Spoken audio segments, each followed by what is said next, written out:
Morning ছাত্ৰ ছাত্ৰীসকল আজি আমি ক্লাছ 3 ইভিএছৰ চেপ্টাৰ 10 আলোচনা কৰোঁ চেপ্টাৰ 10 ৰ নাম হৈছে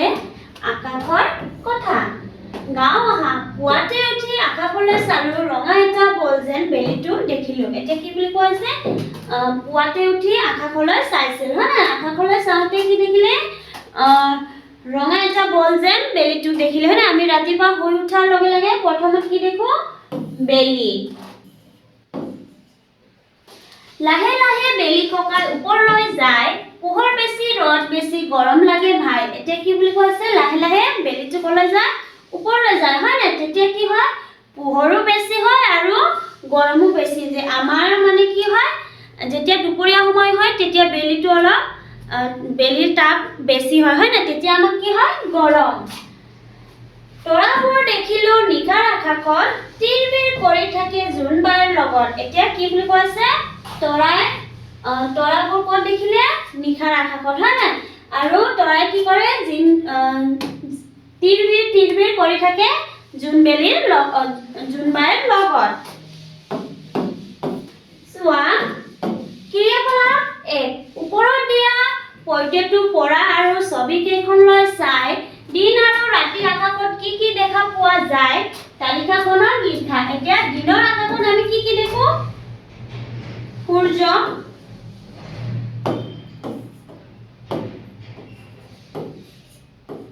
দিনৰ আকাশত আমি সূৰ্য চৰাই হয় না এইবোৰ দেখো আৰু ৰাতি কি দেখো চন্দ্ৰ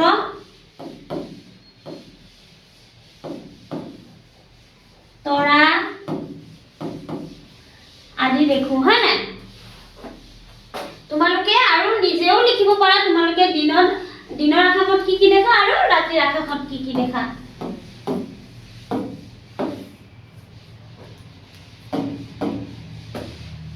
বেলি ওলালে দিন হয় আৰু বেলি মাৰ গলে ৰাতি হয় পুৱা আৰু সন্ধিয়া সময়ত বেলিটোলৈ চালে ডাঙৰ ৰংচোৱা এটা বলৰ দৰে দেখি এতিয়া কি বুলি কৈছে বেলি ওলালে দিন হয় আৰু বেলি মাৰ গলে কি হয় মাৰ গলে ৰাতি হয় হয় না যেতিয়া আমি পুৱা আৰু সন্ধিয়া সময়ত বেলিটোলৈ চাওঁ তেতিয়া কি হয় বেলি ডাঙৰ ৰংচোৱা এটা বলৰ দৰে দেখো হয় না দুপৰীয়া বেলিটোলৈ পোনপটীয়াকৈ চাব নোৱাৰি কিয়নো বেলিৰ তীব্ৰ পোহৰ চকুৱে সহ্য কৰিব নোৱাৰে বেলিয়ে তাপ আৰু পোহৰ দুয়োটাই দিয়ে তাপ আৰু পোহৰ দিয়াবোৰে হৈছে তৰা বা নক্ষত্ৰ এটা কি বুলি কোৱা হৈছে দুপৰীয়া বেলিটোলৈ আমি পোনপটীয়াকৈ চাব নোৱাৰো হয় না কিয়নো তেতিয়া বেলিৰ কি হয় বেলিৰ তীব্ৰ পোহৰ আমাৰ চকুৰে কি কৰিব নোৱাৰে সহ্য কৰিব নোৱাৰে হয় আমাৰ চকু জ্বলে সেইবোৰ হয় সেইকাৰণে আমি দুপৰীয়া বেলি চাব নোৱাৰো বেলিয়ে তাপ আৰু পোহৰ দুইটাই দিয়ে আৰু তাপ আৰু পোহৰ দিয়াৰবোৰে হৈছে কি তৰা বা নক্ষত্ৰ সেইবাবে বেলি এটা নক্ষত্ৰ বেলিটো সূৰ্য বুলিও কোৱা হয় সেইবাবে কি বুলি কোৱা আছে বেলি এটা নক্ষত্ৰ হয় না বেলিক আমি সূৰ্য বুলিও ক'ব পাৰো চোৱা কেতিয়াবা ৰাতিৰ ফৰকাল আকাশলৈ ভালদৰে মন কৰিছানে আমি কি কি দেখো বাৰু এতিয়া চোৱা আমি ৰাতিত কি কি দেখো আমি ৰাতিৰ আকাশত জিলিকি থকা তৰা কিছুমান দেখিবলৈ পাওঁ তৰাবোৰ কিছুমানক নক্ষত্ৰ আৰু আন কিছুমানক গ্ৰহ আৰু উপগ্ৰহ বোলে এতিয়া কি বুলি কৈছে আমি ৰাতিৰ আকাশত কি দেখো জিলিকি থকা তৰা কিছুমান দেখিবলৈ পাওঁ হয় না আৰু তৰাবোৰৰ কিছুমানক নক্ষত্ৰ আৰু আন কিছুমানক গ্ৰহ আৰু উপগ্ৰহ বুলি কোৱা হয় নক্ষত্ৰবোৰৰ নিজা পোহৰ আছে গ্ৰহ আৰু উপগ্ৰহৰ নিজা পোহৰ নাই এতিয়া কি বুলি কৈছে নক্ষত্ৰ নিজা পোহৰ আছে হয় না গ্ৰহ আৰু উপগ্ৰহৰ কি নাই বুলি কৈছে নিজা পোহৰ নাই নক্ষত্ৰবোৰে সূৰ্যৰ নিচিনাকৈ জ্বলি থাকি পোহৰ দিয়ে আমাৰ পৃথিৱীখনো এটা গ্ৰহ পৃথিৱীৰ নিজা পোহৰ নাই পৃথিৱীয়ে সূৰ্যৰ পৰাই পোহৰ পায় এতিয়া কি বুলি কৈছে নক্ষত্ৰবোৰো সূৰ্যৰ নিচিনাই জ্বলি থাকে হয় না সূৰ্যৰ নিচিনাই জ্বলি পোহৰ দিয়ে আৰু আমাৰ পৃথিৱীখনো এটা কি বুলি কৈছে গ্ৰহ কিন্তু পৃথিৱীৰ নিজা পোহৰ নাই পৃথিৱীয়ে কাৰ পৰা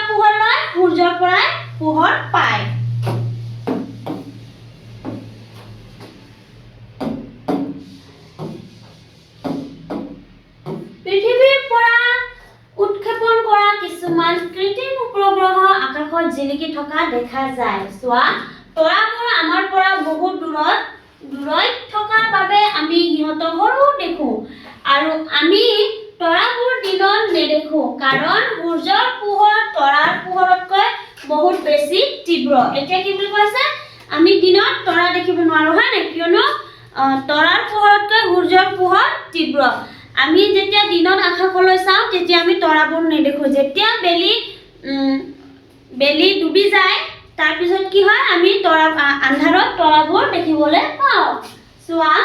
আকাশত থকা সকলো গ্ৰহ নক্ষত্ৰৰ লগত আমাৰ পৃথিৱীখনো একে একোটা নিৰ্দিষ্ট গতিপথেৰে সূৰ্যৰ চাৰিওফালে ঘূৰি থাকে। সেই গতিপথকে কক্ষপথ বুলি কোৱা হয়। এতিয়া কি বুলি কৈছে আকাশত থকা সকলো গ্ৰহৰ দৰে আমাৰ পৃথিৱী কি হয় সূৰ্যৰ চাৰিওফালে ঘূৰি থাকে হয় নাই সেই পথক কক্ষপথ বুলি কোৱা হয়। পৃথিৱীয়ে নিজ কক্ষপথেৰে সূৰ্যৰ চাৰিওফালে এপাক ঘূৰোতে 365 দিন 6 ঘণ্টা সময় লয়। ইয়াক আমি এবছৰ বুলিও কওঁ। এতিয়া পৃথিৱীয়ে সূৰ্যৰ চাৰিওফালে ঘূৰিবলৈ কিমান সময় লাগে বুলি কোৱা আছে 365 দিন 6 ঘণ্টা হয় না ইয়াক আমি কি বুলি কোৱা হয় এবছৰ বুলি কোৱা হয় না এবছৰত 365 দিন আৰু 6 ঘণ্টা থাকে। কিছুমান গ্ৰহৰ ছবি দিয়া হৈছে। এয়া হৈছে সূৰ্য,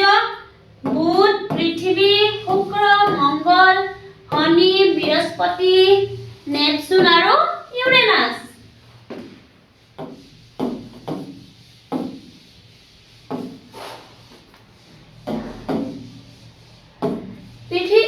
পৃথিৱীকে ধৰি সকলো গ্ৰহ উপগ্ৰহ লৈ সূৰ্য পৰিয়ালটো গঠন হৈছে। এতিয়ালৈকে জনামতে সূৰ্য পৰিয়ালত 8টা গ্ৰহ, বহুতো উপগ্ৰহ আৰু গ্ৰহাণুপুঞ্জ আছে। এয়াই সৌৰজগত। সৌৰজগতত সূৰ্যৰ পৰা ক্ৰমে আঁতৰলৈ থকা গ্ৰহ কেইটা হ'ল বুধ, শুক্ৰ, পৃথিৱী, মংগল, বৃহস্পতি, শনি, ইউৰেনাছ আৰু নেপচুন। এই 8টা গ্ৰহে সূৰ্যৰ চাৰিওফালে ঘূৰে। এতিয়া কি বুলি কোৱা আছে ইয়াত সূৰ্যৰ চাৰিওফালে কেইটা গ্ৰহ ঘূৰে বুলি কোৱা হৈছে 8টা হয় নাই এই 8টা গ্ৰহ হৈছে বুধ, শুক্ৰ, পৃথিৱী, মংগল, বৃহস্পতি, শনি, ইউৰেনাছ আৰু নেপচুন। চন্দ্ৰ পৃথিৱীৰ উপগ্ৰহ অৰ্থাৎ ই পৃথিৱীৰ চাৰিওফালে ঘূৰি থাকে। চন্দ্ৰৰ পৃষ্ঠত সূৰ্যৰ পোহৰ প্ৰতিফলিত হয়। সেয়েহে আমি চন্দ্ৰটোক উজ্জ্বল দেখো। ইয়াৰ নিজৰ তাপ আৰু পোহৰ নাই। এতিয়া কি বুলি কৈছে চন্দ্ৰ পৃথিৱীৰ উপগ্ৰহ অৰ্থাৎ পৃথিৱীৰ চাৰিওফালে কি কৰি থাকে ঘূৰি থাকে হয় নাই আৰু চন্দ্ৰৰ পৃষ্ঠত সূৰ্যৰ পোহৰ প্ৰতিফলিত হয়। সেয়ে আমি চন্দ্ৰটোক উজ্জ্বল দেখো হয় নাই তেতিয়া কি বুলি কৈছে ইয়াত আৰু চন্দ্ৰৰ নিজা তাপ বা পোহৰ নাই বুলি কোৱা হৈছে। পূৰ্ণিমাৰ ৰাতি আইতায়ে নাতি-নাতিনীৰ সৈতে কথা পাতিছে। চোৱা নাতি আজি আকাশত জোনটো ইমান ডাঙৰ দেখা গৈছে পোহৰো হৈছে বেলিটোৰ সমান যেন লাগিছে নহয়নে আইতা? নাতিয়ে আইতাক কি বুলি কৈছে আজিৰ আকাশত জোনটো ইমান ডাঙৰ দেখা গৈছে যে পোহৰো হৈছে বেলিটোৰ সমান যেন লাগিছে বুলি নাতিয়ে কোৱা হৈছে আইতা হয় নাই চোৱা আইতাই কি বুলি কৈছে হয় তোমালোকে ঠিকে ধৰিছা আজি জোনটো বৰ ডাঙৰ যেন লাগিছে কাৰণ আজি পূৰ্ণিমাৰ দিনাখন জোনৰ পোহৰ অধিক উজ্জ্বল হয়। আইতাই কি বুলি কৈছে হয় তোমালোকে ঠিকে কৈছা হয় না আজি জোনটো বৰ ডাঙৰ যেন লাগিছে কাৰণ আজি কি হয় পূৰ্ণিমা ৰাতি হয় না পূৰ্ণিমা দিনখন কি হয় জোনৰ পোহৰ অধিক উজ্জ্বল হয়। এতিয়া চোৱা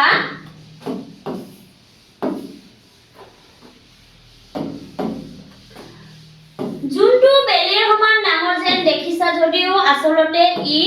বেলিটোৰ সমান ডাঙৰ নহয়। এতিয়া আইতাই কি বুলি কৈছে জোনটো বেলিৰ সমান ডাঙৰ দেখিছা যদিও জোনটো বেলিৰ সমান নহয় বুলি কোৱা হৈছে। নাতিনীয়ে কি বুলি সুধিছে চোৱা তেনেহলে আজি দুইটাকে ইমান সমান দেখা গৈছে কিয়? নাতিনীয়ে প্ৰশ্ন কৰিছে যে আইতা আজি দুইটাকে কিয় ইমান সমান দেখা গৈছে বুলি কোৱা হৈছে। আইতাই কি বুলি কৈছে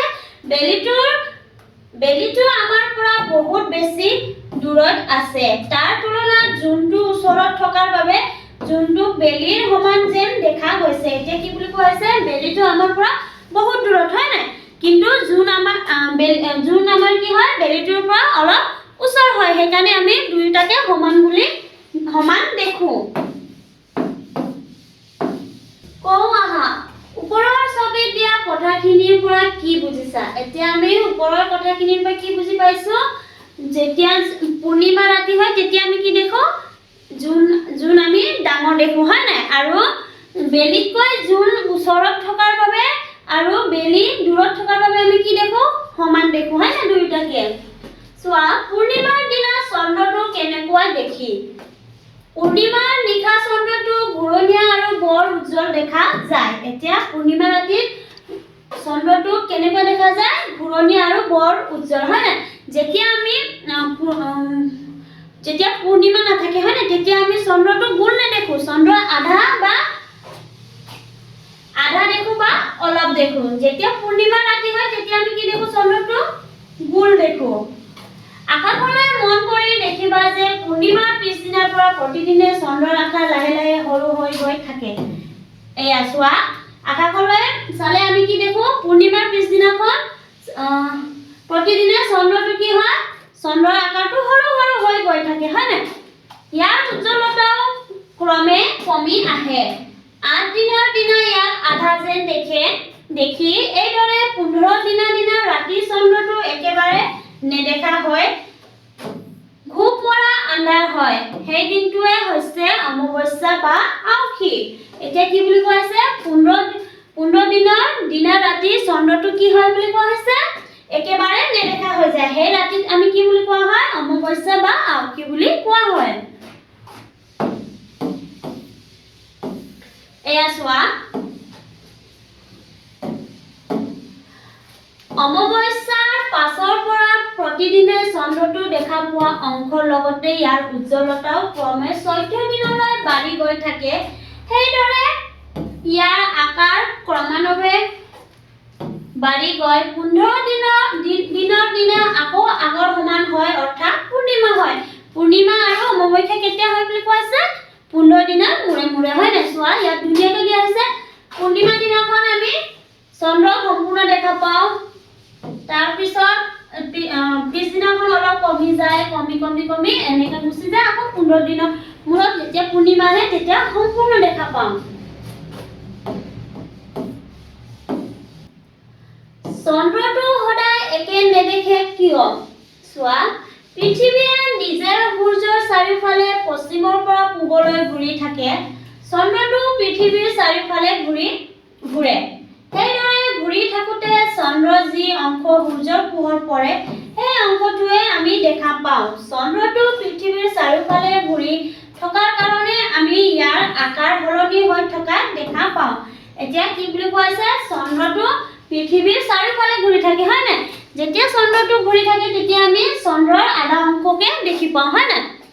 তাৰ পিছত কি বুলি কোৱা আছে চন্দ্ৰটো পৃথিৱীৰ চাৰিওফালে ঘূৰি থাকোঁতে কি হয় বুলি কোৱা আছে আমি আকাৰটো সলনি হৈ যোৱা দেখি পাওঁ চোৱা এয়া হৈছে পৃথিৱী আৰু চন্দ্ৰই পৃথিৱীৰ চাৰিওফালে ঘূৰিলে আমি কি দেখো চন্দ্ৰৰ আকাৰ বেলেগ দেখা পাওঁ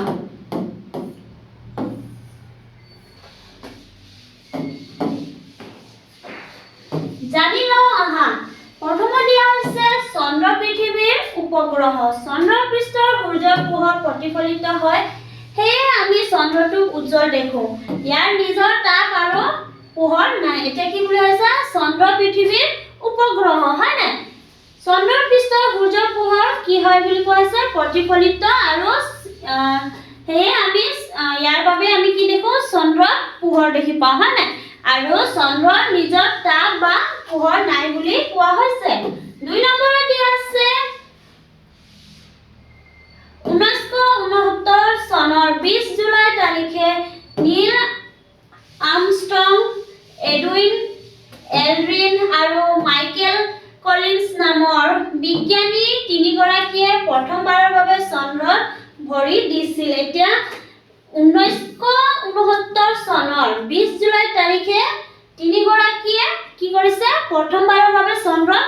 গৈছিল হয় না ইয়াৰ নাম হৈছে এডউইন এলভিন আৰু মাইকেল কলিন্স। 3 নম্বৰত দি আছে ভাৰতীয় মহাকাশ গৱেষণা সংস্থা অৰ্থাৎ ইছৰোৱে উৎক্ষেপণ কৰা চন্দ্ৰযান 3য়ে 2023 চনৰ 23 আগষ্ট তাৰিখে চন্দ্ৰত অৱতৰণ কৰিছিল। এয়া চোৱা ভাৰতীয় মহাকাশ গৱেষণা কি বুলি কোৱা হৈছে সংস্থা অৰ্থাৎ ইছৰোৱে উৎক্ষেপণ কৰা চন্দ্ৰযান 3য়ে 2023 চনৰ 23 আগষ্ট তাৰিখে চন্দ্ৰত কি বুলি কোৱা হৈছে অৱতৰণ কৰিছিল।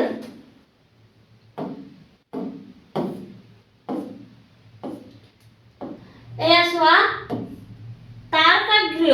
তাৰকাগৃহত আকাশত থকা সূৰ্য চন্দ্ৰ তৰা আদি বৰ সুন্দৰকৈ প্ৰদৰ্শন কৰা হয়।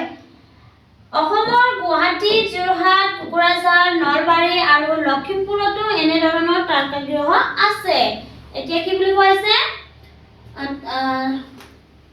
তাৰকাগৃহত আকাশত কি দেখা যায় বুলি কোৱা হৈছে সূৰ্য চন্দ্ৰ তৰা আৰু তাৰকাগৃহত সূৰ্য চন্দ্ৰ তৰা আদি বৰ সুন্দৰকৈ দেখা পায় হয় না কিয়নো তাত এখন হল থাকে। হলৰ ভিতৰত কি হয় তাত বহিবলগীয়া ধুনীয়াকৈ সিট থাকে আৰু আমি কি কৰিব পাৰো ধুনীয়াকৈ দেখিলে আমি কেনেকৈ অনুভৱ কৰো যেনে আমি আকাশত আছো। আকাশত ডাৱৰ দেখিছানে? দিনৰ আকাশত কপাহৰ দৰে চপৰে ডাৱৰবোৰ লাহে লাহে গৈ থাকে। কেতিয়াবা এই ডাৱৰবোৰ ধোঁৱা বৰণীয়া হয় বেলিটো ঢাকি ধৰি দেখা নোপোৱা কৰি পেলায়। এনে কিয় জানানে? চোৱা ৰ'দৰ তাপত খাল বিল নদ নদী জান-জুৰি সাগৰ হ্ৰদ আদি পানী জলীয় বাষ্প হৈ আকাশলৈ উৰি গৈ থাকে। ক্ৰমান্বয়ে ওপৰলৈ যোৱাৰ লগে লগে ই চেঁচা হ'বলৈ ধৰে আৰু চেঁচা হোৱাৰ ফলত পানীৰ কণিকালৈ ৰূপান্তৰিত হয়। এই কণিকাবোৰৰ সমষ্টিয়ে হ'ল ডাৱৰ বা মেঘ। ডাৱৰৰ পৰাই বৰষুণ হয়। এতিয়া কি বুলি কোৱা হৈছে ৰ'দৰ তাপত খাল বিল নদ নদী জান-জুৰি আদি কি হয় জলীয় বাষ্প হৈ আকাশলৈ গুচি যায় হয় নাই। তেতিয়া ওপৰলৈ যোৱাৰ লগে লগে কি হয় বুলি কোৱা হৈছে সূৰ্যৰ তাপৰ পৰা চেঁচা হ'বলৈ ধৰে আৰু চেঁচা হোৱাৰ ফলত কি হয় পানীৰ কণিকালৈ ৰূপান্তৰিত হয়। তেতিয়া তলৰ পৰা যিখিনি বাষ্প হয় ওপৰলৈ গুচি যায় ওপৰত চেঁচা হোৱাৰ বাবে ইহঁতে পানীলৈ ৰূপান্তৰিত হয় আৰু এই কণিকাবোৰৰ সমষ্টিয়ে হ'ল কি ডাৱৰ বা মেঘ হয় নাই। ডাৱৰৰ পৰাই কি সৃষ্টি হয় বুলি কৈছে বৰষুণ। চোৱা আকাশত ৰামধেনু দেখিছানে? আমি কেতিয়াবা আকাশলৈ চালে মানে কি দেখো ৰামধেনু দেখো হয় নাই। চোৱা কেতিয়াবা বৰষুণ দিয়াৰ পাছত পুৱা বা আবেলি সূৰ্যৰ বিপৰীত ফালে বাৰে বৰণীয়া ধেনুভিৰিয়া ৰামধেনু দেখা যায়। বৰষুণ দিয়াৰ পাছত মেঘত থকা পানী কণিকাবোৰত যেতিয়া বেলিৰ পোহৰ পৰে তেতিয়া 7 ৰঙৰ ধেনুভিৰিয়া ৰামধেনুৱে দেখা দিয়ে। এতিয়া কি বুলি কৈছে আমি ৰামধেনু যেতিয়া বৰষুণ দিয়াৰ পিছত ডাৱৰীয়া বতৰ হয় তেতিয়া আমি ৰামধেনু দেখো হয় না। তাৰপিছত কি বুলি কোৱা হৈছে বৰষুণ দিয়াৰ পাছত মেঘত থকা পানীবোৰ কি হয় কণিকাবোৰলৈ যেতিয়া বেলিৰ পোহৰ পৰে তেতিয়া আমি এই 7টা ৰঙৰ ধেনুভিৰিয়া ৰামধেনু দেখা পাওঁ বুলি কোৱা হৈছে। আকো আহা তোমালোকৰ বহীত ৰামধেনু ছবি এখন আঁকা। এয়া তোমালোকৰে কাম। তোমালোকে ধুনীয়াকৈ বহীত ৰামধেনুৰ ছবি আঁকি 7টা ৰং কৰি ল'বা। চোৱা প্ৰকল্প প্ৰশ্ন দিয়া আছে 2টা দলত ভাগ হৈ লোৱা। প্ৰথমটো দলে পূৰ্ণিমা ৰাতিৰ পৰা 15 দিনলৈ প্ৰতিটো ৰাতি আকাশলৈ চন্দ্ৰটোলৈ মন কৰা। প্ৰতি 3 দিনৰ মূৰে মূৰে ৰাতি চন্দ্ৰটোৰ আকাৰ কেনেকুৱা দেখিলা ক্ৰমানুসাৰে তোমাৰ বহীত অংকন কৰা। এতিয়া এয়া তোমালোকৰে কাম। তোমালোকে ধুনীয়াকৈ বহীত অংকন কৰিবা আঁকিবা। চোৱা 2 নম্বৰত দিয়া হৈছে আনটো দলে চন্দ্ৰটো নেদেখা হোৱাৰ পাছৰ পৰা পুনৰ দেখালৈকে কেইদিন লাগিব কেলেণ্ডাৰত ৰাইট চিন দিয়া। এতিয়া কেইদিনৰ পিছত চন্দ্ৰটো পুনৰ দেখা পালা গণনা কৰি লিখা সেইবোৰ তোমালোকৰে কাম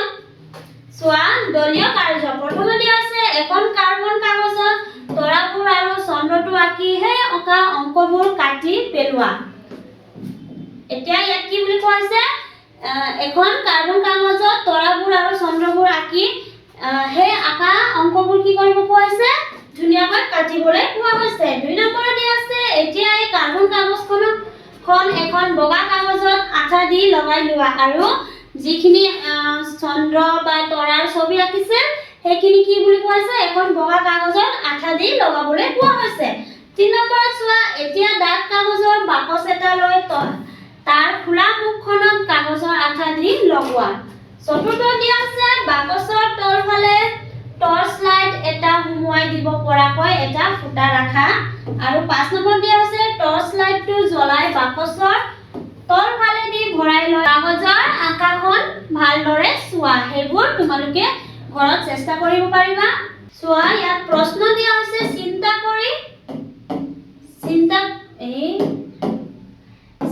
কৰি চাও সূৰ্যটো নথকা হলে আমাৰ কি হলে হেতেন এতিয়া সূৰ্যটো নথকা হলে আমাৰ কি হলে হেতেন বুলি কোৱা হৈছে ইয়াত আমাক প্ৰশ্ন সুধিছে সূৰ্যটো নহলে কি হলহেতেন ৰাতিয়ে হৈ থাকিলেহেতেন হয় না আমি পোহৰ নাপালো হেতেন বা আমি এতিয়া যেনেদৰে আছো তেনেদৰে আমি থাকিবলৈ নাপালো হেতেন কিয়নো আন্ধাৰত আমি একো কৰিব নোৱাৰো হয় না এতিয়া আমি অনুশীলনী প্ৰশ্নলৈ যাওঁ চোৱা উত্তৰ লিখা ক নম্বৰ প্ৰশ্ন আছে চন্দ্ৰটোৰ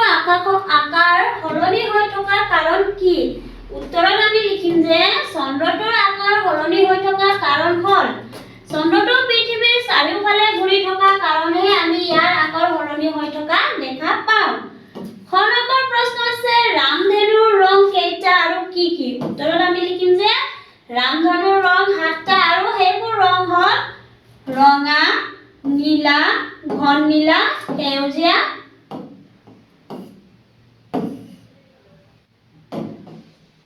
কুমথিৰা হালধীয়া আৰু বেঙুনীয়া গ নম্বৰ প্ৰশ্ন হৈছে তৰাবোৰ দিনত নেদেখাৰ কাৰণ কি উত্তৰত আমি লিখিম যে দিনত সূৰ্যৰ পোহৰ অত্যন্ত উজ্জ্বল হয় সূৰ্যৰ এই তীব্ৰ পোহৰ আকাশ একেবাৰে উজ্জ্বল কৰি তোলে সেইবাবে দূৰত থকা তৰাবোৰ নীৰৱ পোহৰ আমি দিনত দেখিব নাপাওঁ চোৱা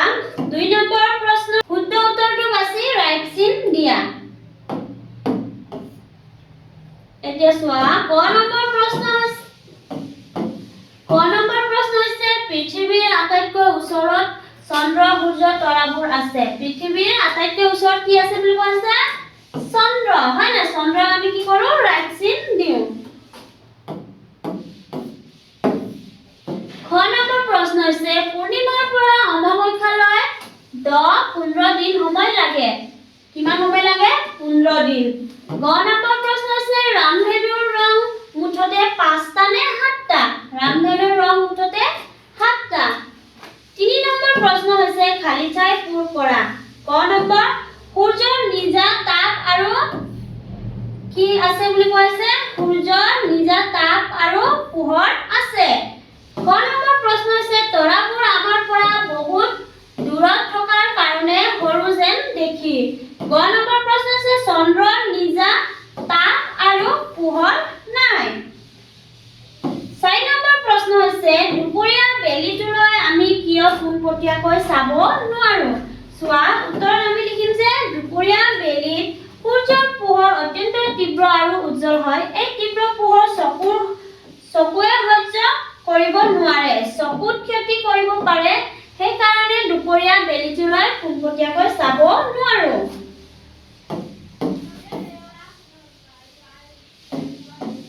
5 নম্বৰ প্ৰশ্ন আছে পৃথিৱীৰ পৰা চালে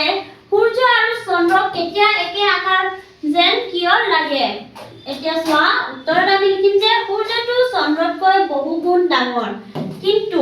সূৰ্য পৃথিৱীৰ পৰা বহুত দূৰত আৰু চন্দ্ৰ ওচৰত থাকে সেই দূৰত্বৰ কাৰণে দুইটাৰ আকাৰ আকাশত প্ৰায়ে একেদৰে দেখা যায় 6 নম্বৰ প্ৰশ্ন আছে সৌৰজগতৰ ছবি আঁকা তোমালোকে ধুনীয়াকৈ বহি সৌৰজগতৰ ছবি আঁকা এয়া হৈছে সৌৰজগতৰ ছবি। ছাত্ৰ ছাত্ৰীসকল, আজিৰ ক্লাছ আমি ইয়াতে সামৰণি মাৰিছোঁ। ধন্যবাদ।